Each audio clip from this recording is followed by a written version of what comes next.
Hello and welcome to the Cheese Room Podcast YouTube channel. This is Brendan, your host for the show. Joining me to look back on the spirited 2-2 draw at Old Trafford, where we probably should have won. We bossed it. First up, she was there. It's Becky. How you doing, Becky?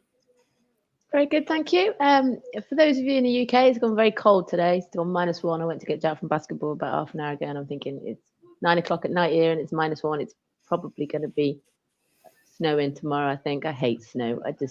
It's lovely to look from the inside out. It's not like nice to go to school in and stuff. So yeah, but yeah, I'm good. It wasn't snowing yesterday or cold. It was good at Old Trafford. But yeah, looking forward to it. Okay, let me just check. It's not snowing in Brazil, so just. You surprised me. Also joining us, HG. There is some. To be fair, there is some white powder in Brazil, but it may not be snowing. I wouldn't know what you're talking about. How you doing, HG? I'm good. It is bloody cold here too. In fact, it was the worst kind of cold because it was that wet cold where it goes in your bones today. It was. We had -10 last week, and that felt nice. But today it was just horrific. But no snow here either, so it's not so bad. But -10. It was one of those. Like honestly, when it's a dry cold, you don't feel it as much. Like I looked at my phone. I was like, "This is -10." No, it's not, because I had a hoodie and a jacket and I was fine. But does the whole world stop like it does in the UK, or are Austria better at dealing with it? No, I mean, like some of the electrical things kind of break down. There tend to be issues with the underground system, like the transport. But no, generally speaking, everything stays open. They have this weird, like in about 3 weeks' time, we have what could be a half-term break, but it's not. It's basically we can't afford to heat the schools break, where basically we get a week off because they don't want to pay the energy costs. Wow. So it's middle of winter, but yeah, no, it's fine. It looks worse, and I feel like it should be worse. But today, even though it was officially warmer, the fact that there was high humidity meant that it felt nasty. But I'm good, and Spurs should have won. I should have walked into school today, like cock of the walk, like this is it. And none of them really care about Man United, but still, they know I'm Spurs, and I'd have been all. We wasted it. We wasted a chance. Well, I think yesterday was more them being terrible than us being great, but we'll get into the bits and bobs of it. I just don't think we did enough second half to warrant the win. We bossed possession, we bossed the passes, etc. But I don't know. I don't remember Onana other than his flapping for Bentancur, which I didn't see enough flapping from Onana. So, but we'll get into the nitty gritty. So, guys that are watching, we have 27 people watching already. Please do like what you're seeing and give us a subscribe if you haven't already. Hello to new member Ollie Nuss. Put the comments in, and the best ones, obviously, as always, will get pulled up. But Becky, you were there. What's Old Trafford like? It does look a bit. It needs a lick of paint. Is it still with that vibe? Well, we were saying this to our friends yesterday. We're very spoiled, aren't we, as Spurs? It doesn't ever feel cold at Spurs because it doesn't have those gaps in the corners, like the good old-fashioned grounds. Like last year at Sheffield United, I felt like I was stood in one of those gaps. We've got great Wi-Fi at Spurs, even when it's raining. So it was raining, I think, at the Bournemouth game. That storm when Son scored, we didn't get wet. We're just very spoiled. So it's you don't want to go to away games and go on, but it's one of those kind of grounds where the concourses are small and everything's kind of low roof, and it's all sort of the tannoy doesn't work in the away end, so you can't hear anything, and because they've got no screens either. Not that I don't know if there were any VARs yesterday, but if there were, there's no real indication. They tend to announce it over the tannoy. They've got that like old-fashioned digital screen.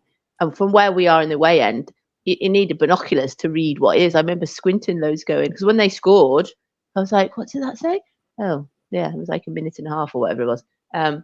So, yeah, I think it wasn't raining for me yesterday. I didn't get stuck under any leaky roof. But what was amazing before we start is that, I said to Jack when I got back last night, so Old Trafford for me is only an hour away. So I got the train in, and then a friend of mine brought me back. Got back here, and Jack had stayed up because he wanted to watch Match of the Day and kind of talk it through with me. And he was like, you could really hear the Spurs fans, you could really, really hear them. And that's what I think I would say. I think maybe because of the off-field things at Old Trafford, it's not necessarily the place it used to be to go to. It isn't, a fortress. And I think that's where a few people are feel it was a bit of a missed opportunity, really, because it was, we'll get into it, but the atmosphere was very flat from their side. But that meant the Spurs fans, we were saying in the pub before the game, why are we going into the game so positive? Everyone was saying the same. It's like, this is what Andrew's done to us. We go into every game because we know we're going to play the same way no matter the opponent. Now, it can either go really badly like Chelsea and Brighton, or it can go really well like Newcastle. So you go into every game thinking, well, at least you know what we're going to get. And when United did score really early, it's still that idea that we're going to keep going and we're going to sing and we're going to motivate the team. And, we had players back from injury and we've got players coming back for the City game. And it was, it's all as positive it can be. So, yeah, I think, but yeah, going back to what you said, I think Old Trafford it looks great when you're there, when it's got to say stand in, and, the kind of angle that I was kind of the equivalent of kind of like south and west corner. Yeah, I think, I've definitely been to worse ones. I hope you didn't try the Scran, because apparently they've not got great hygiene standards. No, it's got a one. What thing I would say though, I was buying rounds like 2 pints of cider for me and my friend, and it was like £6.80 for 2 pints of cider, which I think that's really good. We were paying like £5.50 odd in the pub, so fair dues to them. Yeah, they may. We were saying about this 1-star rating, but for drinks at half time, that's it was. Did much dearer than that at City. Where are they collecting this kind of golden-based liquid from? Would be my question. Well, it was in bottles. It was coming straight out of bottles and straight into it. So yeah, then it was Stowford Press, I think, and it was going straight in. But yeah, I was like £6.80. That's good, isn't it, for 2 pints of cider? I think at football. HG just on. Sorry, go on. Do you want to say something? So I'm laughing at this comment. It's true. It's so true. Like, we're just walking around going, life's all right. There's nothing wrong. It's cold, but it's amazing. It's amazing what can happen when you just win or lose. We're kind of like, we don't like losing, obviously. But I think we've still got a bit of PTSD from the last 3 or 4 years that it's like, oh, wait, the football can be like this. Like, we don't have to complain the entire time. But yeah, sorry, I like the comment. Thank you, Emma. No, it's a good comment. It's a good comment. But I was going to come sort of carrying on from what Becky was saying about the atmosphere. Do you think there's such a thing as scoring too early? I think when Man U scored, it kind of obviously put the onus on us to attack, and that when you're playing away, that obviously dampens the crowd, and that can work in our favour, because we were dictating things early on, even after the goal, which everyone's sort of pointing fingers at Porro and Romero maybe being a bit standoffish, but maybe that's a good thing now and again. But I just thought it was a really good hit from Garnacho. From Hoyland, yeah. No, from Hoyland, Jesus. Yeah, it's all right. It's all right. I just, it's crazy that I feel like we've given away some pretty good chances this season, right? And we can think of, certainly the one that always sticks in the mind is the one that Gabriel Jesus missed at Arsenal, right? When Maddison got caught and he was clean through, and you just thought, I expected him to score. And there's been a number of teams that haven't really taken those relatively simple chances. Hoyland was 10 yards out, just put his foot through it, and it was a good hit. I mean, I feared the worst. I haven't been angified too much yet. I was upset because I think we're better than Man United. I know they're rubbish, but when they score after 2 minutes, you just think, here we go again. Because last year at Man United, they played really well. And they deservedly won by 2, and it should have been more. They were much better than us this time last season. And I don't feel like the teams, I mean, obviously we've got a few more players that are better, but still, the way that they played and how they pressed us and how they made it difficult for us meant that they deserved to win. And I just thought, we don't want to give anyone a goal head start. As much as I know that Spurs are good to score, it's just I also know that Spurs need to score 2 to win, and I guess I'd rather not concede in the first 2 minutes. But it was a lovely finish, even if it was no real finesse. It was just stick your foot through it and see what happens. Yeah, not just for me. It just felt like it. Even when we'd gone a goal down, wasn't that worried. I was like, I kind of knew that we'd get chances, that we get back into it, and it seemed like we had about 1,000 corners yesterday as well, Becky. But it was a corner from Pedro Porro that led to Rishi's goal. His 6th goal in 6 games as well, so he's showing some kind of consistency there. But where were you close to the goal? What was your view? No, so that was direct. That's directly opposite, diagonally from where the away fans are. all I saw was this kind of mop of like yellowy blonde hair jump up, and I said, "Oh, I think that's Richarlison that scored that." But yeah, so going back to what you just said, then I think he's got more goals than the whole front three of the Arsenal team at the moment. Porro's got something like, forgive me, I may be incorrect, but it's something like 7 assists this season. That's more than we've ever had from a right back ever in a Premier League season, and we're in January. So there's all these sort of things that are kind of racking up. But yeah, so going back to what you said then is that they scored. The thing, watching it back, so obviously again, I know this is about Spurs, there's no replays. Watching it on Match of Day last night, the defense seemed a bit flat-footed, didn't it? It was a bit kind of quick, and it was kind of like, no, you tackle, and all of a sudden he's shot, and you know, it's a good goal, but I'm not sure he scores that often, that kind of goal. But yeah, like you said, it felt in the ground that we were going to score and we were going to play the same way. And I think having Bentancur in the middle with Skip and Højbjerg meant we had a little bit of something going forward rather than just being too defensive. So you felt that we were going to create chances. You've got Werner playing, you've got Johnson, and you've got Richarlison. So you'd like to hope that we would have some sort of attacking situations. You know, you've got Porro and Udogie. So I think that's where that kind of positivity comes, even though we're saying that, you know, we've still got players out. Sar's not here, Basuma's not here, Son's not here, Maddison's not fit, Kulusevski didn't play even though he travelled. But, you know, it's kind of like, we still felt we were going to hopefully score. And yeah, I think, again, our kind of Match Today mentioned about the set piece record that we've got. And, you know, watching it again back last night on Match Today, he kind of leaps above Van de Ven, doesn't he, as well? And it kind of goes through Van de Ven into the corner. You know, it's good. Yeah, there was like 5 people in the same sort of jump. It was this clump of people jumping. He's a confidence player, isn't he? So it's great that he's getting these chances and he's scoring. But yeah, I think it was nice to kind of. I think I turned to my friend and went, "I'm just so pleased we equalised, and it wasn't just going to be 1-0, and they were going to win 1-0, and we were going to huff and puff all game." So obviously, there's more that's happened after that, but just equalising in the first place felt it was something to kind of build on. Yeah, exactly. We, I think, obviously, very obvious. We're saying the obvious here that we do miss Son. We do miss that sort of his finishing, his cutting edge, his goals and his energy. But back to Richarlison, HG, during all the games here in Brazil at halftime, they were all showing his interview with João Castelo Branco, who's the presenter for ESPN Brazil.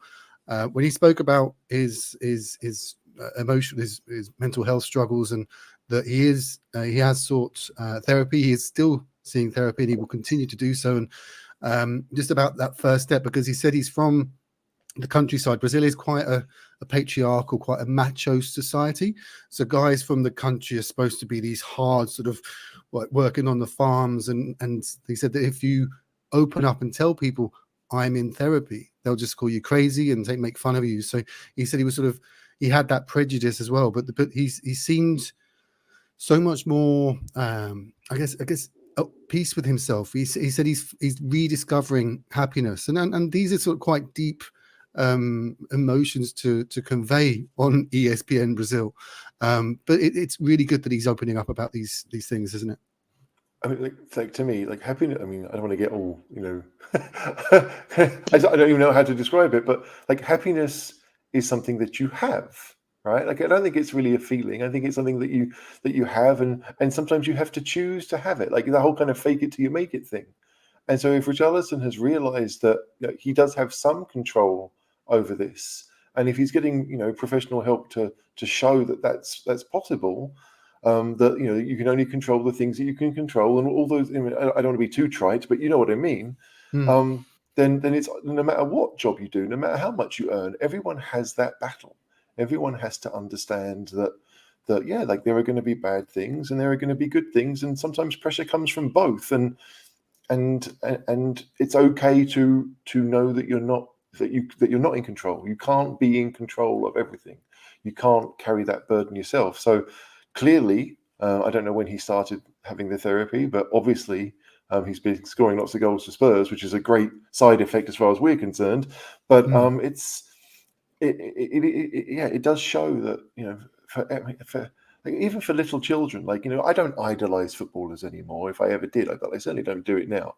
But you see kids copying celebration. You see kids wanting to be, the next whoever.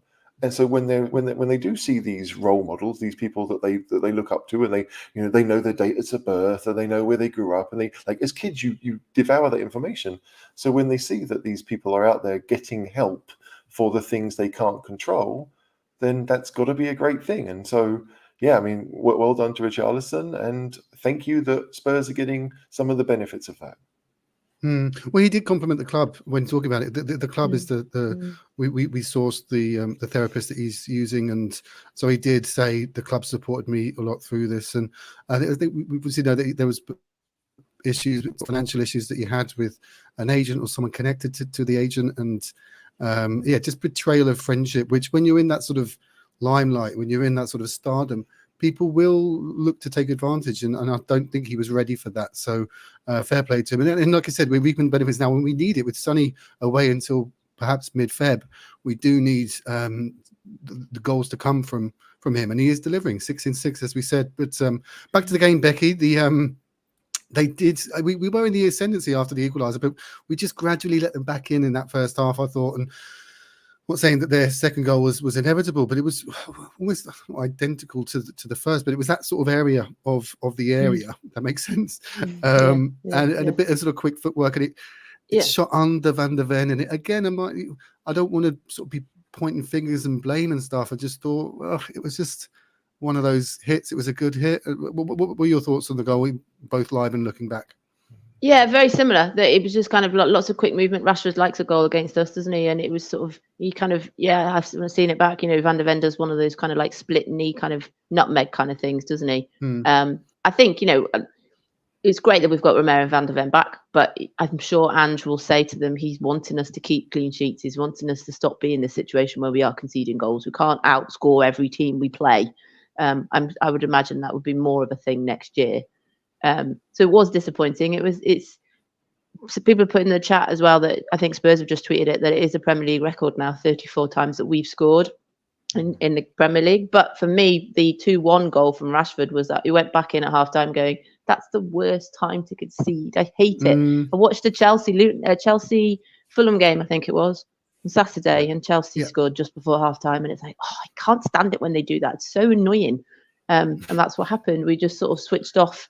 I agree with you. I don't think it was necessarily against the run of play. I just think it was just a nice bit of interplay, and then they scored, and it was just annoying. But what was interesting is it didn't really kind of change the atmosphere from the United supporters' point of view. They didn't kind of build on it, and it was all quite flat really. But like I said, it was just a disappointment that we conceded just for halftime. I mean, it feels like watching United from afar, right? The club is kind of sleepwalking a little bit. They don't really know where they're going. They don't really know what they're going to get, and the fans probably feel the same. You go there thinking, they've lost to Bournemouth this season at home. I think they've lost to Palace this season at home. And then, was it last time out, they come back from 2-0 down and beat Villa. So they're all just kind of like, we're just going to see what happens. And like those goals coming at the time they did, like when it was so early, I think, people were in shock. Right? I mean, I was in shock. And then, bearing in mind that I think we bossed, the half hour between the goals, or 40 minutes or whatever it was, that suddenly you're like, they've done it again. It feels like with Man United, you're almost watching baseball where they could score at any time, but they're probably not going to. They're probably just going to be there and try, but there's no real pattern to what they're attempting. And so, like my head sunk when I watched it, because I was like, coming back from getting to 1-1, I was like, okay, we're in it. Like back, it's a 70-minute game of football, brilliant. But to go 2-1 down again, I was thinking, like, why we're making this too difficult for ourselves? We were better than them by that point. Like, I wasn't worried about them creating anything. It was just they had people who would take chances. Like, I think we all knew that Rashford was going to score. Like, new year, records need to tumble. Rashford will do it. I mean, the only other goal I think this season he scored was at Arsenal. So you just kind of have a feeling like he's going to pop up and put one in. And to be fair to him, it was a great finish. The keeper had no chance with either of them. But I just, at half time, I was thinking, and I watched it blind, like 2 hours after it actually happened. So, I'm sitting there thinking, do I ask my wife, are there any more goals? Like, because if I won't ask for the score, but if it's 2-1 at half time, I'll say, does it finish 2-1? And she'll let me know, and I'll be like, okay, then I'll watch. Right, I'll see. I don't want to know how many goals. I just want to know if there's going to be one. But yeah, it felt like we were like, we'd allowed them to have these half chances that they'd taken. I don't feel like they really created a great deal at all. That's right. I can't really remember Vicario making really any saves. He did a lot of those sort of like come out of his area, catch it, sort of things. Like I said that what game have we just done? Burnley. I remember Burnley. It was the same thing. There weren't many real saves at Burnley. It was just sort of, he commanded his box and he'd catch it and that sort of thing. And I just felt it was the same thing. I don't remember there being, certainly in the first half, I think there was in the second half, but I don't remember in the first half any sort of chances that was saved over at our end. No, I think they may well have been their only 2 shots on target went in, because everything else, you're right, was just catching crosses or being in the right position. But like I feel like neither keeper really had a save to make. No, like not of any difficulty. Like we had a few pot shots that went straight down Onana's throat, but outside of the goals, it was a relatively event-free evening for the keepers. Yeah. Another thing that frustrated me a bit is that we didn't really press Onana. I think that's where he's really struggled this season. And you imagine like even at Forest, when we scored at Forest, that was Sonny pressing the keeper and he kind of played it out. I can remember that happening at City. We didn't really do that. We didn't really put him under any kind of pressure with the kick in or he's playing out from the back. And I thought that was a bit of a missed opportunity, really. We kind of made it reasonably comfortable for him. Like you said, I can remember Werner having one in the first half that he kind of hit over or hit wide. And yeah, I just don't think we really kind of ran against him, when Onana had the ball at his feet, really. Paul did raise this point here actually about the Udogie header hitting the post. And we spoke about this on the pod because the attacker was offside, but Udogie doesn't make that challenge if he's not there. So by the letter of the law, would say it goes in. Does it count? Do we know actually? I don't know, but it's Man United away, so of course it's going to count. Who cares what the rule is? No, I mean, I had the same thought when I watched it live. It's like, well, clearly the guy's offside when the cross is played. Udogie doesn't really know that. He's playing the ball, but I'm not going to, how do I put this? Like, if he manages to put it in his own net from there under zero pressure, you almost deserve to concede the goal. It's like, okay, we're not going to get you out of that hole. You dug yourself in it. But yeah, thankfully, it was perfectly placed onto the post, so I didn't. That's when I turned to my friend and I go, "You need a bit of luck every game." Like I was saying about the home game when Fernandez headed it over when he was free. I was like, "We needed a bit of luck." I know there was a bit of luck later on, right at the end of the game, but certainly when Udogie did that, I was like, "That's a bit of luck that we need." What was he doing as well? What he was like, it was very odd positioning, wasn't it? And I assume there's no shout from Vicario. He's not trying to head it out. It was all. What was he doing? My guess is that he was trying to head it out. I don't think he was trying to head it back to the keeper. Right. He just was. He got it wrong and right at the same time. Yeah. I think it was shortly after that though that we hit the bar. The Romero header from. I think again it was a corner, wasn't it? And should he have done better, HG? I mean, it's tough. Like when you get that amount of purchase on a header from 6-8 yards out. You think it should go in, but again, he's done so well to get there that you can't get too angry. I think it was just a case of those were our chances. It was corners, it was set pieces, it was putting it into the box. And, we're not the biggest side. I mean, Van der Ven was there, obviously, which makes us a lot taller. But generally speaking, I don't look at Spurs and think that we've got a great amount of headers. But Romero gets on the end of a few. I think he scored 2 or 3 this season. And obviously, Richarlison has proven that he can do it. But it felt like that was like Spurs had pretty football, but the chances came from set pieces rather than open play and actually creating something through our movement or through our intelligence. Because it's been doing the rounds on social media. I'm sure if you've seen it, Becky, where the move where it goes back to the keeper and it's really sort of fluid, sort of breaking the press, and then it gets out wide. There's lots of really good triangles and interplay. It's just a beautiful video, and it gets out wide to Johnson, and you can see that the most likely chance that Richarlison needs is it played along the ground, but he hits it over a crossover, and it just goes past him and goes past everyone. But have you seen the clip I'm talking about? Or yeah. And I think there was one similar where Werner, when it came to Werner, and he sort of hit it wide. But and the one you're talking about, I know, went to Johnson, and like you're saying, I know we might get onto this later, but Johnson did that kind of cross Everton, Richarlison scored. He did that cross at Bournemouth, I think, and he scored. So he gets it right. Richarlison scores, but maybe it bobbled or he just lofted it. He duffed it up, didn't he? Whatever he did, but it didn't. It didn't work. But going back to the Romero one, Kerry's saying about how he threw himself at it. You could hear like the crack of the crossbar from where we were, in like directly opposite. It was like crikey, and he broke the bar. Yeah, it was a good hit, and the commentary here was raving about it. It was, like we said. But we'll talk about the two before we get on to our equaliser. The two wide men supporting Richarlison. We'll start off with Johnson. We've just spoken about his missed chance there, and on the podcast yesterday, Paul was quite scathing in his assessment of Johnson. HG, where were you? Because and I was defending him a bit because I felt like I had to, because I'll always defend Spurs players, and I know we're here to debate, and that's all good. But can we have the defence first? I'd like to hear the defence before the prosecution. Well, defence is that he's still delivered. Like Sonny in his first season took some time to sort of get up to speed, and his stats are very similar to Son's stats in terms of assists, and obviously he hasn't got Harry Kane to be passing into and helping him assist him with his goals. So the defence is, you agree that he's not very good, but he could become better if he had Harry Kane next to him.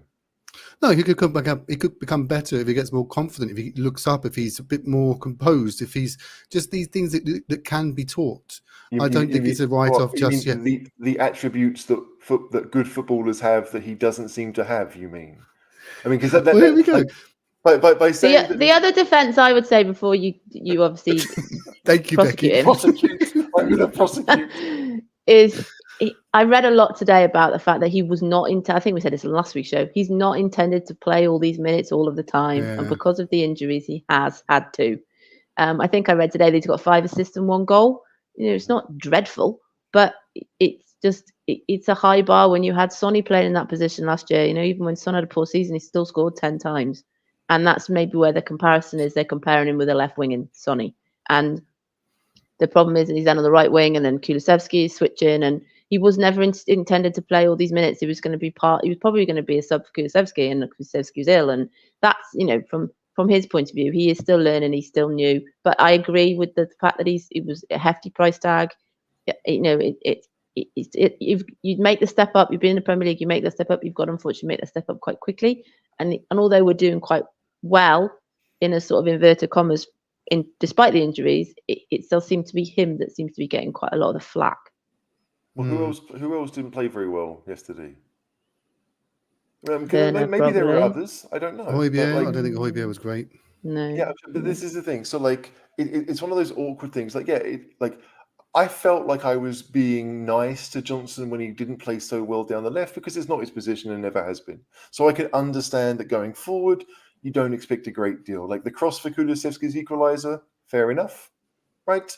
That was a decent assist. Even if I could sit here and say that he just kind of put it into the area and Kulusevski had to attack it, still it was in an area where he could attack it. You can't get too annoyed by it. And of course, he got the goal at Wolves, which was a pretty good piece of movement in the box to get there in front of the defender. And he's had the crosses that you talked about before, where he's basically played it along the ground and someone else has finished it. I have no issue with that, right? That's great. I'd love to see the assists. I'm not someone who puts a great deal of value in assists, because, you're passing it to someone who does the work. Like, some assists are valuable, but most are 6-foot passes to someone to thwack it into the top corner. Like, some assists are more important than others, right? I look at how he plays the game, and I think, you've got, to me, I see one elite thing about Brennan Johnson, which is his pace.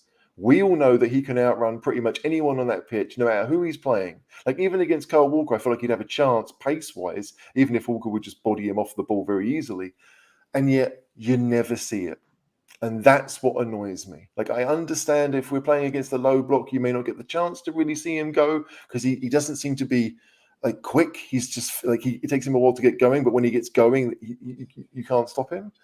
but I don't see the runs, and I understand that like we didn't have the players in midfield yesterday to play those slidable passes, but like there were opportunities for him to do more, whether it's going forward or tracking back or whatever, and it's frustrating to watch because the one for the Kulu goal. Yeah, but no, he didn't do Walker. Walker stood off him. He just kind of said, I think Walker was like, off you go, son, kick it with your left foot. I'm frustrated that it feels like you're not allowed to criticize him because, like, oh, he's only 22. I'm not saying that. We can No, criticize. I know. You haven't said that, but I've heard that. I've seen that a lot. People are like, oh, give him a year before you judge him. Why? Do I need a year to judge that Van der Ven's pretty good? Like, is it only negative things that I have to wait a while? Or I can't just say what I see? And what I see is he's not doing a great deal. And whether he was intended to play these minutes or not, to me, is kind of irrelevant.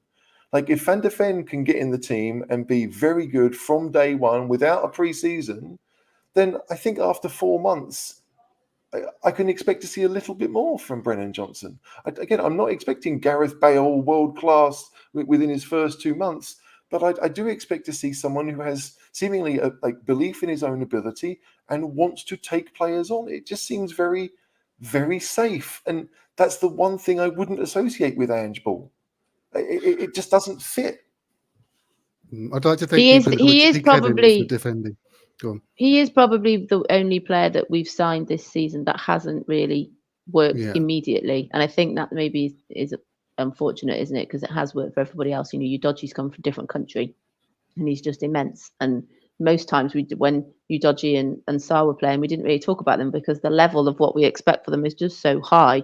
I think it's just a shame, like you said, Van der Ven has fitted in so well. You know, Dragusin seemed quite composed on the ball for the bit that he came in on yesterday.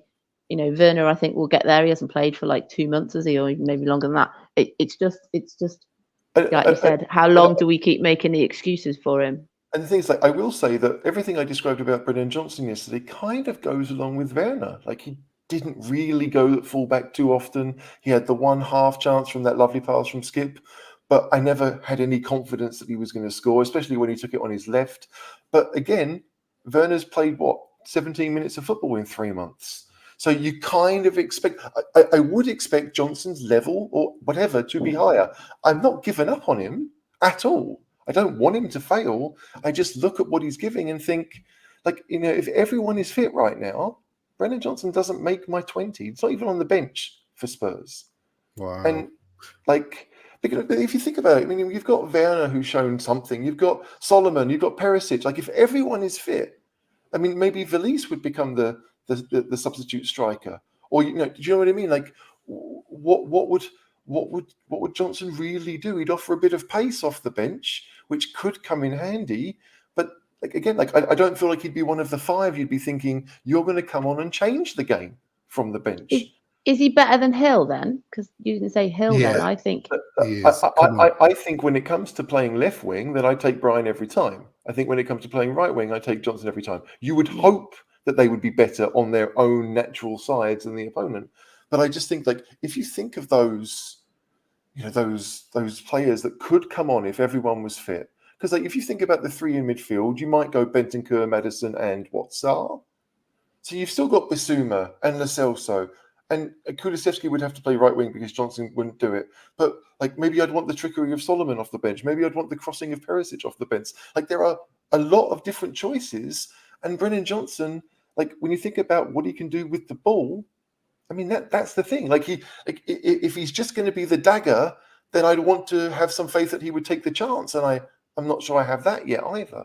So it's just, it's a shame, because you'd imagine, like, he didn't do too badly at Forest last year. He got 5, 6 goals, 8? No, I think it was 8 goals in the Premier League. That's not a terrible return for his first season playing every week, but I don't feel as if Ange Ball doesn't suit him. It should suit him. So it's a strange one. I'm not expecting 10 out of 10, but it would be nice to see 7 out of 10. You know, the odd assist doesn't really cover the rest of the game for me. Well, before we recorded, we were talking about his age. So he was born May 2001. Do you know what was number 1? May 2001. Romeo by Basement Jacks, which is a tune. It's a tune. But again, just to sort of give a bit of context, the geezer is still quite young. There is room to grow. But we'll move on to a debutant yesterday, Timo Werner. Is that another defence that he's quite young? Is that what that's supposed to be? Yeah, it's. I mean, like I said, because it was Van der Ven's young as well, etc., etc. But he's got different roles to play. So yeah, I mean, but I don't know. Like again, I told you beforehand I didn't want to go on Johnson today, but age is a poor excuse. He's moved from Nottingham. Okay, he's left home. A lot of kids leave home at 18 to go to school somewhere else in the country. Like I know they're not performing in front of thousands every week, and there's obviously a difference. But like, sorry, but no. Like Van der Ven's moved to 2 different countries in his 22 years. Udogie is younger than him. Sar's younger than him. They've had to learn language. I mean, maybe Udogie's not had to learn English because he spoke it at home. But still, like this idea of that it's somehow tough. Yes, I mean maybe it is, but it feels tough. I'm just saying that there's room to grow. That's not saying. I'm not saying it's tough. I'm not saying obviously, I would hope so. Yeah, I would hope there's room to grow. My gosh. I can't help but be disappointed. That's what it is. I'm disappointed with what I've seen. It's not that I don't think he can do it. I just haven't seen it. And that's is that because he was in the Premier League? So we had a fair understanding of, whereas the other players, for example, like Dragusin, I'd never heard of until about 2 weeks ago. We had no expectation of him. Is that the victim of the fact that he was in the Premier League beforehand first? I guess the question is what expectations we had. I mean, did I think he was going to play every game and score 8 goals like he did for Forest? Then no, I didn't think he was going to play every game, and he's had to, right? But I also feel that when again, like price tag is nothing that he controls, so I don't blame him for the price tag. But Spurs were willing to put that money into him for a reason, right? If they just wanted a homegrown figure, they could have found someone much cheaper, but they didn't. For whatever reason, they saw a huge amount of value in signing Brennan Johnson to play Ange ball. And yeah, I think it's safe to say, like, unless he's carrying some kind of injury, which he could well be, because we saw that Richarlison clearly was for the first few months of the season. But if he's doing that, then fair enough. We have to take it all back. But right now, what we're looking at with the information we have, it is very disappointing. Mm. Well, let's move on to the second goal, because we did see an assist from our debutant Timo Werner. Becky, it seemed like the crowd were enjoying his skywards shots a lot, because there was rumours that United were in for him as well, and that's one of the reasons why we had to act so quickly, was because teams like United were sniffing around him. What was it? Did you notice that at all on the ground? I mean, there's always those ironic cheers, but they just seemed a lot more audible. Yeah, when it's those kind of players, isn't it? That when you're kind of well known and there's a bit of that kind of, he does his finger to his ear or his mouth and stuff, doesn't he? That there were some ironic cheers when he missed. But no, I said the other day that in the few videos that I've seen of him since he's joined, he speaks really well. Actually, he's very he sounds quite passionate about what he wants to do and why he's here, and he wants to get back in the Germany team, and he wants to play and he wants to score goals. And then after the game yesterday, I saw an interview again. He was saying, I've not been here very long and I'm straight in at Old Trafford, and it's a big game to kind of be involved in. And he's like, I enjoyed it, but I know I need to do this better and I need to do that better. And he seems quite sensible. I said when we were linked with him, I just remember him being really bad at Chelsea. But like we said, that happens to quite a few people at Chelsea. But I think if you, like you said, then you're comparing him and Johnson. He hasn't played for a few months and he's got to kind of slot in. But yeah, I think he's got the potential, hasn't he? He's got the experience. I'd like to see some good things from him. Certainly while Son's not here. I know we will play beyond that when Son comes back, but certainly while Son's not here. He looked a bit rusty though, HG did, because he's been on the bench for Leipzig in recent times. Leipzig have Upinder, and I've forgotten their other attacker that are ahead of him that are better than him. He's lost his place in the Germany squad as well, so he's not even making sort of the international get-togethers. So, what do you make of his debut? And do you think that once he gets up to speed and close to match fitness, that we'll see more from him? I think if Werner plays to his strengths when he gets the opportunity, maybe not so much the team strengths, when he plays to his strengths, we'll see goals, right? Because I do think he has the ability to do that. But if you take the half chance he had yesterday, had he gone in on his right foot, I'd have felt more comfortable that he might score, right? On his left foot, I don't see it. I don't really think he's ever been that kind of accurate striker of a football. So like I know that wingers in handball should be able to go both ways, but I don't really get the impression that if he goes to the byline on his left foot, he's going to be accurate with a cross. It feels like Rashford. I mean, it's very much like Rashford. He plays on the left, but he likes to cut in and shoot. So if that's what he likes to do and that's what he's good at, I actually want to see him do that. Like Udogie can be the one that makes the runs down the wing.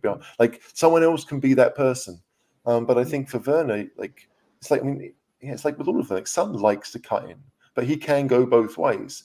I'm not sure Werner can. So I'm not disappointed with his debut. But I mean, as Becky said, like I think he's going to get the next couple of games, or certainly until Son gets back. But after that, it'll be injuries and suspensions probably that only give him a chance. So he's got another couple of games to really make an impression.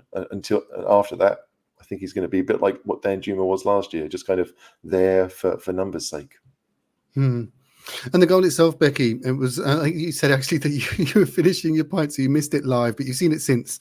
It was a nice move. So it was Romero who sort of passed it through from defence, and it just seemed like there wasn't any pressure on our midfield at all. Like we were able to sort of progress the ball really easily, and somehow it's with Werner, and I don't remember who it was that sort of did the decoy run, but someone went forward, took out a defender, and then Bentancur came in, and I think it was Ericsson wasn't tracking the run, and what a great moment, because we're so happy to have Bentancur back. He brings so much to this team.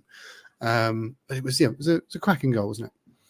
Yeah, and I was. I like you were saying, for away games for me, I do drink at away games because I'm always driving for home games. So yeah, we went down at half time, and then all of a sudden you hear this cheer, and it's like, oh no, we've missed the goal. So I didn't see it. Knew it was him that had scored though, because they're singing his "He's the Reason" song. So I knew that it'd been Bentancur. And then when I watched it back when I got home last night, the ball kind of over from Romero. I think it was Skip in the middle that passed it to Werner. And kind of pulled him out wide a bit. And then, that kind of, he found himself in quite a bit of space, didn't he? He sort of went towards the byline and then sort of hit it back on his other foot and his celebration. And I think Hans said in an interview that, he should still be injured. He should still be out with everything that he's had to deal with. But he said he felt fine. He wants to come back. He wants to help the team. He was saying about how obviously he was captain at Burnley, and people that I was saying, it's like we were worried that he would come back slightly hindered from the injuries, and touch wood, he doesn't seem to have come back hindered. It looks like he's going to be the player that we remembered before his injury at Leicester, and he's still getting match fitness, but it's certainly got the idea that the way he's kind of, and like you just said earlier in the show, that he was playing with Skip and Højbjerg yesterday, who I, by the way, thought Skip played quite well yesterday, but it isn't going to be Skip and Højbjerg all the time, is it? It's going to be a combination of Saar, Basuma, Maddison, Kulusevski. So it's quite promising that he got that goal. And I can't remember a lot of goals that he scored. He scored at Bournemouth, didn't he, when we had that one in the last minute, and he kind of ran off away from the away fans. And there was a header, was it a header in the Champions League? I seem to remember an equaliser in the Champions League. Leicester, in the 6-2 against Leicester at home, because I was at that game and I remember that one. He did. Yes, he did. Højbjerg passed to him. Yeah, I remember that as well. I think he got a late winner, or maybe even two, against Leeds, the game before the World Cup. I remember that one, kind of him and Kulusevski did a kind of 1-2 running into the box. That's right. He scores a fair few goals, Bentancur, which, again, I think we thought we were buying a six, like a kind of defensive midfielder just sits and sprays passes. The fact that he, they talk about, Jude Bellingham being that guy who can do everything in midfield. So 22 was his number because it was was it 22, 6, 8? I don't know. But there's some kind of number that represents everything that he can do. 4, 8, and 10, right? That's 22. Because he could play every role in midfield. That's what Bentancur can do. He does. I mean, he may not be the creative 10 that we've seen with Ericsson, but he will score goals. He could be that Lampard kind of 10 that will get into the box. And again, watching that Spurs goal, yes, we all loved it because it was great football. Not a single challenge was made. We just kind of walked it into Man United's net, 3 passes, done. And then you realise what I just said, that not a single challenge was made. And that United just kind of allowed us to waltz into their area and we scored. Brilliant as it was, you watch the replay and you see that Werner's got the ball, and actually Bentancur is kind of originally on the right-hand side of the area, and all the Man United players are drifting back into the box, and he just kind of comes close, short, shows Werner where he wants it. Werner gives him the ball, takes one touch, you think he's going to shoot, he doesn't, takes another touch, and he's in. And you couldn't have expected him to score from there. Like, I mean, that was and I just think, like, had that goal been against us, I'd have gone livid. The fact that no one's talking about, I mean, I don't watch English Sky, so I don't know how they talked about it, but I just, like, I'm thrilled. But like at 2-2, a minute into the second half, let's go win the game, right? It was there for us. We had proven we were better than this lot.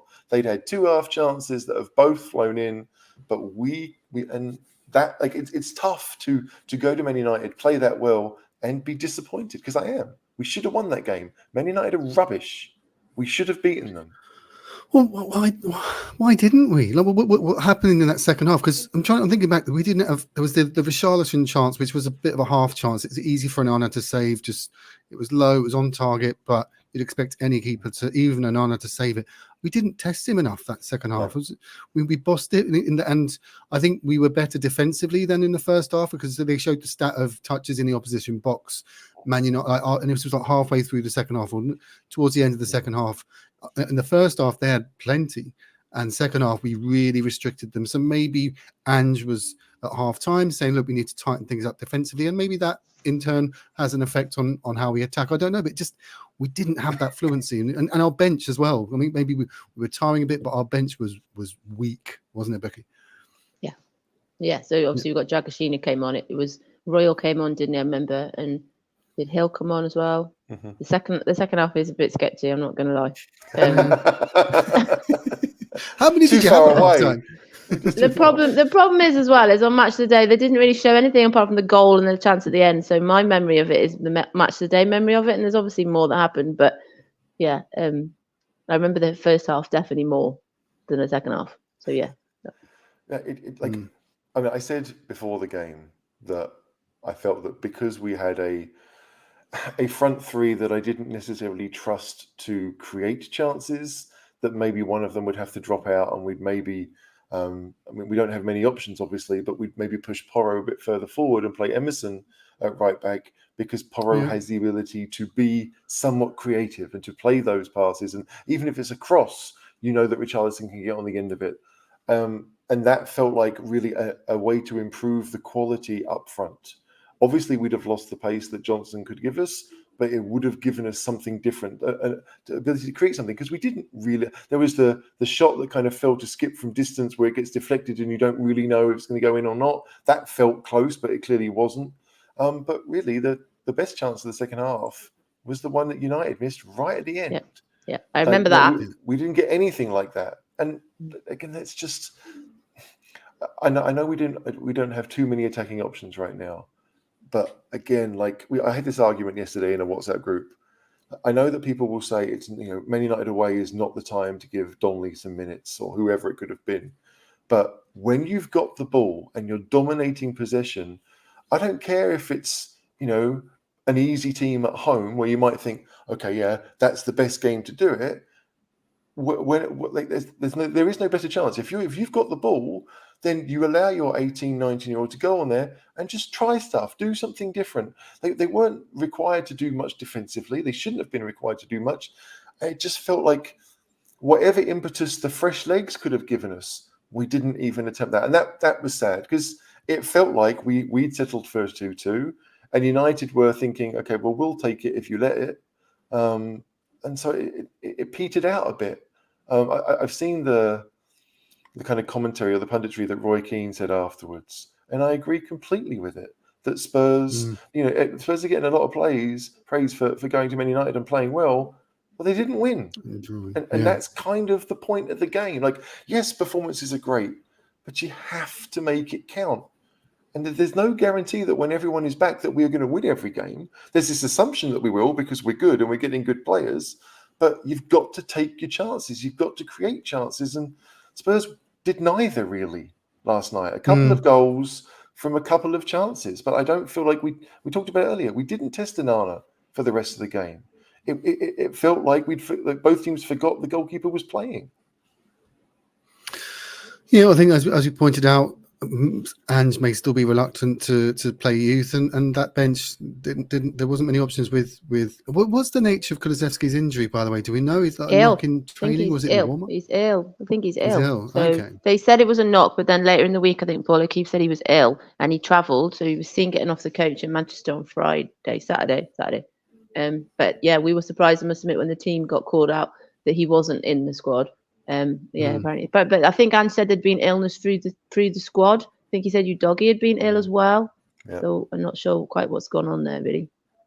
We Yeah, never really talk about Udogie. He just, like I said before, he's just there, isn't he? He's just, we never really analyse his performances. He does a job. He's there. He goes up and down.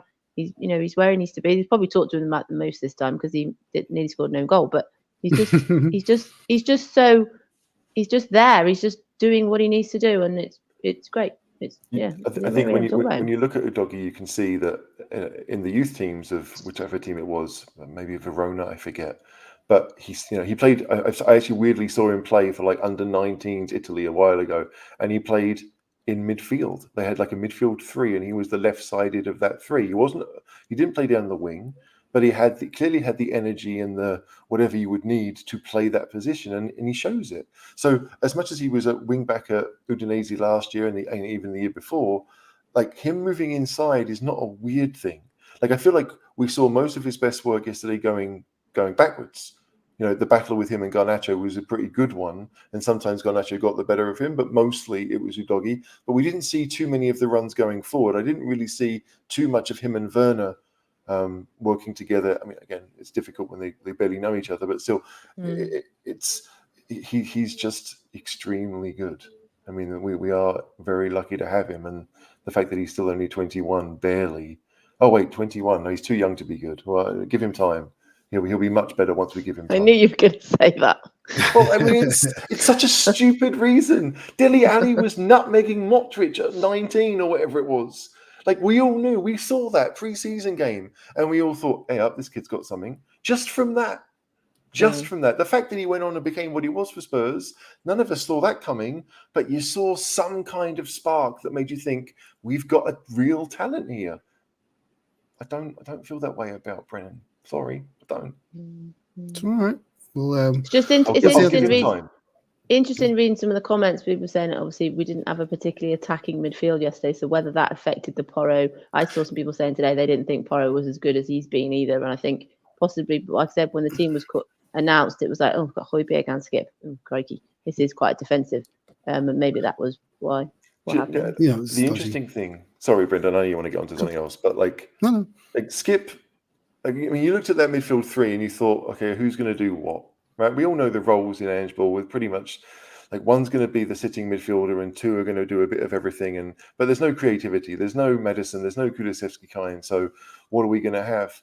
And weirdly enough, I felt like, especially first half, Skip was more like a pressing 10. Like I felt like it was him and Richarlison that were doing the pressing up front. And that worked for him. He didn't have to worry about kind of where he should be. Should he attack now? Should he not? He could basically just go hunt the ball, which for someone who in his perfect position of being a 6 who likes to win the ball in midfield, that's all right. That suits him. There's very little like if you play an 8 in Ange's system, you have to be aware of when Porro goes forward because then you've got to stay back. And all of those things he didn't have to worry about. He could just be in midfield winning the ball or being the one who was asked to press. And it suited him. Now, I don't ever want to see him do that again because I don't really want Spurs to have to play him in that role again. But it was nice to know that, weirdly enough, of all the positions in Ange Ball that he might be good at, that's probably it. So do we anyone been following AFCON? Have Mali or Senegal played yet? Do we know? I think Senegal played today, but I don't know what happened. I think it was 2-0. I looked at school and it went, a Sarr assist. And then they were like, no, that's not the right Sarr. Our Sarr was on the bench. He was an unused sub. Yeah. And South Korea won their game. Son played. He didn't score. Well, because the Asia Cup, I think it's going to be between them and Japan for it. So we can sort of expect Sonny to do well. And kind of, you're split, aren't you? Have I got my Tottenham hat on, or have I got my sort of nice person hat on? And I'm like, well, I want the best for our players. Sonny has to win a trophy. He hasn't won anything for the national team. He hasn't won anything with us yet. So, yeah, No, do we want him back? he got his military exemption, and after that, I was like, you know what? There's your Thanks for trophy. everything, son. But I mean, okay, of course, I don't begrudge him it. Like, I'd like him to do well, but what I want is for him to come back injury-free as quickly as possible. That is what I really want. And sorry to all the South Koreans who might watch, but yeah. So Kerry's put there. He also got booked for diving. I haven't seen it. Oh, that's good. He gets another one of those. You'll miss a game. Score. But I don't know. The thing is with Sarr being on the bench, you're like, well, there's two sides to that. You're like, well, what's the point? First of all, we need him, but it's also like, well, at least getting a bit of a rest. Right, so there's that as well. It's got a nice little holiday. He's in Ivory Coast, called Cote d'Ivoire, isn't it? So I bet it's nice there. Well, look, to wrap up, there's no real transfer news to discuss. So we seem to have got our business done early, and I think any more business that we do, I reckon, will be on deadline day. Yeah. How are you feeling with it, Becky, with our business so far? And where do you think, if you were to sort of strengthen one area, where do you think we need to strengthen, and who may fill that position? Oh, that's hard. Probably midfield, but I think because we've got players coming back from injury, that feels like signing. Having Maddison back, having Bentancur fit, Van der Ven playing, being able to rotate with Dragusin and Romero, that feels like we've got signings. Yeah, I don't know. I'm the wrong person to ask. We talked last week about Gallagher and whether Gallagher will come. I do think it would be more homegrown. I think it's not necessarily this season, but next season I think we've got a problem with not too many people not homegrown. I do think it's outs first, so it might be Højbjerg out, but I do think it will be kind of towards the end of the window because, like we talked before about Sanchez going, and they're gonna sort that before people come in. Just hoping in the City game we just, again get through that, no more injuries. But yeah, in terms of who, I don't know. Well, hey, Stuart, what did you make of our business? Like Dragusin, we didn't really see much from him. It came on, I think, was it for? It wasn't for Van der Ven. He'd come on before then. For Skip, came on for Skip. For Skip. Okay, that was it. That was it. Well, again, we can't really evaluate. We'll see. But I think he may have been a bit at fault for the McTominay chance. Not. Again, that's what I've seen. Like I feel like he followed his runner, and McTominay was behind him, and I'm not sure whoever the fullback was at the time kind of left his man to cover McTominay. But yeah, McTominay should have scored. So. I'm not pointing fingers because you just don't really know at that point. But yeah, we should have been up there and trying to lift it into the box. That's the thing that annoyed me the most. But like Dragusin, I sat there watching him play the number 6, thinking, who was our number 6 before Sanchez? And I couldn't do it, right? Because Sanchez has been there that long. I couldn't think who played number 6 at Spurs before Sanchez did. But yeah, look, I'm happy with the squad the way it is. Like there is probably one or when people come back, we are set. We've got a lot of options, but I think that everyone talks about that. Let's say the second kind of lung-busting midfielder that can do what Sarr does, because we don't really have a second one of those, and I don't think Skip is really set for it. And Højbjerg has never really done that role for Ange. He's always been the 6. So that's probably the one. That's why everyone thinks about Conor Gallagher. I just think that we can find a Conor Gallagher type player who is homegrown for a lot less money than whatever Chelsea will ask for, even if Gallagher was going to come, which I don't think he ever would.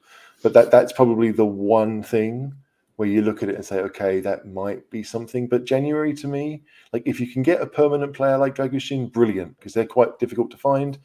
But the rest of it, it's lone players like Werner, people who will cover a particular role. Like the summer will be when we try to really fill those gaps, really try to bring people in that will enhance the squad long term. But right now, if there is a midfielder that has got lots of legs and is homegrown and doesn't mind being a bit of a bit part player, then brilliant, come on to Spurs. But otherwise, I think we're all right. Thank you, Paul. Yeah, I didn't know that. I bet. I don't know if you Googled it, but if you knew that already, I don't know if that's a good or bad thing. But yeah, no, we'll see how the window pans out. I do think perhaps right wing, with Johnson looking lightweight and getting too many minutes, maybe that's an area. But Kulu's been doing well. Though. And this is it. Like, if it's not Johnson, it's Kulusevski out there. And I think we all think long term that Kulusevski is going to be more central and will be kind of rotating / whatever with Maddison. And Lo Celso might get shipped out. But if Lo Celso actually says, I want to stay, I want to play this, I want to play here, and Ange's, I mean, if I'm honest, I still think Ange would say, no, I don't want you here, you got to go. Because like early on, Lo Celso wasn't really involved. I know he was injured for a bit, but he's not really reliable. I just think Ange doesn't necessarily want him around. We'll be quite happy if he went. But if he does that, then we will need another right-sided player. Absolutely. I don't see anyone, particularly in the academy, that could come and do that. I don't see anyone on loan who could come and do that. So we'd have to be looking somewhere.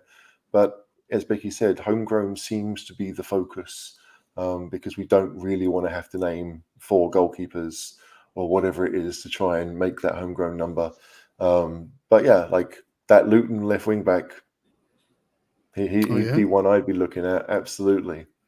Because he's just Doughty, Alfie Doughty. He's 23 maybe, plays basically the role that Udogie played last year for Udinese. It can cross the ball. It's like he'd be more of a Perisic kind of wing back than anything, but he's got the ability with dead ball and with crossing that Porro has. I just think that would be a really smart move if it was at all possible, because we need to kind of, I don't want to say, I mean, enhance is the wrong word, but just develop the squad and make sure that it's better. And I think he would do that. But that's in the summer, because he'll be working to keep Luton up. So it can't happen now. But in the summer, if I'm any club really that's in the top half of the Premier League, I'd be looking at Alfie Doughty to be part of your club. And I think he'll have his pick of clubs, really, or he should do. But I hope Spurs are one of those. Well, Becky, with Eric Dyer leaving for Bayern, do we need another central defender? I know we've got the players back now from injury, but do you think there's enough cover there now for suspensions? I think, and injuries. Yeah, I think because of Royal and Davis playing those sort of roles, although it's not ideal having them as fullbacks playing, it shows that we've said all season, like you just said, listen to then about Kulusevski, is that Kulusevski plays on the right, play in the middle. Everybody seems to, apart from the goalkeeper, have 2 roles to play. So I think certainly until the summer that they would feel that they've got Davis and Royal as cover if necessary. Now we've got Dragusin. That I can't see us really kind of being linked with anybody defender wise until the summer, if at all, really. Yeah, because we let Sanchez go after the deadline, and that was a risk, and it was a risk that didn't pay off. Obviously, we've had Romero and Van der Ven out for extended periods, and Sanchez, just even to have the body in there would have been handy. But if you count Royal and Davies as half central defenders, right, that they can do it, but they're not really going to do that. Then we had the 2 in Romero and Van der Ven, and we had 2 halves. That was 3, right? And now we've got 3 plus the halves. So I don't really see it as a major need, and I'm not sure what player would really want to join right now when you've got 3 young defenders. Like Dragusin has the chance because you think, okay, I'm young. I'm not going to come in with that pressure. I'm not going to have to start every game straight away that maybe he's worried about. I hope not. I hope he wants to do it. But this idea that who are you going to get? You're likely to find someone who's actually more 34 than 24 and is looking for a nice couple of years to mentor, to play a bit, maybe every now and again. And also, haven't we got the Croatian fellow? Is he Croatian? I've forgotten about him. The 18-year-old. Yeah, and Phillips, he got man of the match on Saturday for Plymouth in his debut. So they'll come back. I've forgotten about them. Defense, like a left-sided defender would be right, because Davies, I mean, again, like I'm not trying to get rid of him, but he's clearly not young. He's 31, I think, or almost 31. But we're. It looks all right. I think we're just looking to find people that can come in and don't mind being part of something as opposed to being something. And the way Spurs are going, like if I'm a footballer right now and I'm looking at the Premier League, like Man City are, I think, retooling a little bit, right? Because De Bruyne is old, but Bernardo Silva's still there. But like I feel like at some point they're going to have to like renew those players. They brought in Doku over Grealish, but they're going to have to try and get better. Liverpool did that this season with their midfield. Arsenal kind of tread water, maybe went backwards a little bit with what they did in the summer. But so Spurs are, if there is a rest, I think we're best of the rest. Villa seem pretty well set for their squad players. So I don't know. If you'd be in London playing for Ange, playing attacking football, earning good money, very good money, we are suddenly a very good proposition for these players. But like I think, as I said in the last few years, we tried to renew the squad by keeping the experienced players around a bit too long, right? And that people aren't going to sign for you if they don't feel like they're going to play. Like I don't think Maddison was going to come to Spurs unless he knew that number 10 role was his. He was going to be the man. He was going to be cutting all the roast dinners he wanted in North London because he was going to be at Spurs. And that's a massive thing. And now I feel like in many ways we've kind of filled that, and we're looking for kind of supplementary. Hopefully they'll be more useful than others, but a Perisic kind of player who 2 years, lots of money, but would have been really good for Spurs in those 2 years had we not lost him to injury. So I don't know. I'm just excited, but I'm not going to be watching deadline day thinking, what are we going to do? It'll be, Reguilon's gone to Brentford. Good luck, mate. That will be the strength of the feeling. Yeah, isn't he training with the under? No, Jed Spence that was training with the under 21s, which was ominous, and he's obviously off to Genoa. Well, great. Well, let's look to wrap things up. We're going for over an hour now. Unless you guys have anything else to add before we go. Nope. No, I mean, I'm sorry for all these questions that have come in. I'm just seeing them now, but we haven't really got to answer. But yeah, look, we'll need new signings in the summer because people will go, right? Like this, I think this also will go. Højbjerg will definitely be gone by then. But who that new backup midfield is, yeah, I guess I'm not so worried because we've got a lot of midfielders, and we've got midfielders to come back, and we'll be looking at maybe one or two, but I don't know about a whole new, I don't even like the phrase backup, but do you know what I mean? Just this idea, like rotational. We've got, like Bissouma, Bentancur will be around, Sarr will be around, Maddison, Kulusevski. That's 5 already. Like how many do we really need to add to that? The ones I haven't said are the ones that will probably be on their way. Well, on that note, Becky, thank you so much for joining. Right, thanks for having me. HG, thank you for joining. Yeah, no problem. I hope it's warmer in Brazil, you lucky bugger. It is lovely. I actually got my aircon on, so I don't. Oh, shut up! I got my aircon on. Guys, thank you for watching. Please do hit the like before you go, and as you know, it always helps the channel. There will be other shows coming out during the week. There'll certainly be one on Friday. There may be one on Wednesday also, so do look out for them. And before we go, good time to mention the social. We are doing a joint social with the Fighting Cock, where Sandro will be joining us for an evening of stories, of laughs, and a few drinks. So do look out for that. He's donating his fee to the Tottenham Food Bank as well. So it's all for a good cause as well. Tickets are 15 quid. We'll put it on our socials, but if you go to the Fighting Cock as well, you can see on their socials where to buy the ticket. It's going to be a really good night, and so hopefully get to see you there. And yeah, on that note, come on, you Spurs. Go Spurs. Come on, you Spurs. Paul Weller.